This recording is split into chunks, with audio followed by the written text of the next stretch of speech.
नमस्कार मेरे किसान भाइयों, स्वागत है आप सबका एक बार फिर। किसान भाइयों, इस वक्त दो ही गन्ना प्रजाति ऐसी हैं जो 0238 को हर लिहाज से पीछे छोड़ रही हैं। उसमें 11015 और किसान भाइयों PB 95। ये दोनों प्रजाति, चाहे वो जमाव की बात हो, गन्ने की लंबाई की बात हो, मोटाई की बात हो, या मैं यूँ कहूँ कि चीनी मिलों के लिए रिकवरी की बात क्यों ना हो, ये दोनों प्रजाति 0238 को हर लिहाज से पीछे हटा रही हैं। आप ये देख पा रहे होंगे, ये केवल 1 बीघे का खेत है किसान भाइयों, और बीज तैयार करने के लिए इसमें 11015 प्रजाति लगाई गई है सरसों के साथ। अब पता नहीं मैं ऊपर खड़ा हूँ, आप सारा जमाव देख पा रहे हैं नहीं किसान साथियों। 11015 28 इंच पे बोया गया है, और एक भी आँख, एक सिंगल आँख कैसी होती है वो भी इसकी मिस नहीं हुई, और पलेवा करके ये सरसों प्लस गन्ना लगाया गया। मैंने इस पर एक विस्तार से वीडियो बनाई थी, मैं नीचे बैठ के आपको दिखाने की कोशिश करता हूँ। किसान भाइयों, पूरे खेत में एक भी आँख मिस नहीं है, एक सिंगल आँख कैसी होती है। सबसे पहले इस खेत की पलेवा करी गई किसान भाइयों, जो हम खाद डालते हैं वो खाद ही डाले ही गए इसमें।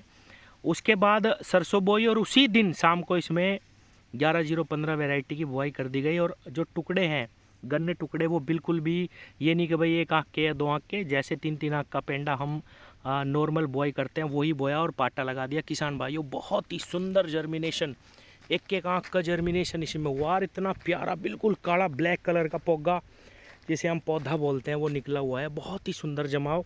और ये देखिए सरसों, बिल्कुल बहुत ही प्यारी सरसों, जिस हिसाब से सरसों जमनी चाहिए वो बिल्कुल ऐसे ही तैयार हुई है। और मैंने कई वीडियो में बताया किसान भाइयों कि हमें सरसों प्लस गन्ना ज़रूर लगाना चाहिए। अब आप देखना, ये गन्ना बिल्कुल जम के तैयार है।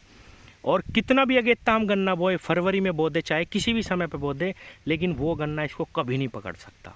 बहुत कम खाद में, बहुत ही कम देख रेख में ये गन्ना सभी बुआइयों को, वो चाहे फरवरी की हो या मार्च की हो, गेहूँ के तो खैर पीछे छोड़ ही देगा, सभी बुआइयों को ये गन्ना बिल्कुल पीछे छोड़ देगा।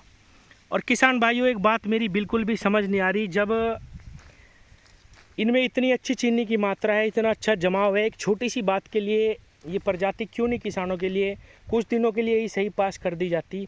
इस पे पता नहीं, मैं इस चीज़ को समझ नहीं पा रहा बिल्कुल भी। ये देखिए किसान भाइयों, एक आँख गन्ने की जमी हुई है। और एक सच्चाई और भी बताऊं मैं, बहुत सारी चीनी मिलें इसको बुआ भी रही हैं, अपने स्तर पे ही किसानों को बीज देके इसकी बुआई भी करवा रही, क्योंकि रिकवरी बहुत अच्छी है इन प्रजातियों में। तो किसान भाइयों, केवल यही आपको दिखाना था कि एक भी आँख इसकी मिस नहीं हुई, एक भी, मैं समझता हूँ कि एक सिंगल आँख भी मिस नहीं हो रही 28 इंच पे पलेवा करके। ऐसा नहीं है कि सूखे में ही अगर हम गन्ना बोएं या ट्रेंच में ही हम कम मिट्टी लगा के गन्ने की बुआई करें तभी अच्छा जमाव आता है। नहीं, अगर सही तरीके से खेत की तैयारी करें, जमाव के लिए थोड़ा सा ह्यूमिक वगैरह का इस्तेमाल कर लें, तो अच्छा जमाव हम किसी भी प्रजाति का ले सकते हैं। आप देख पा रहे होंगे एक आँख जम गई किसान भाइयों। धन्यवाद।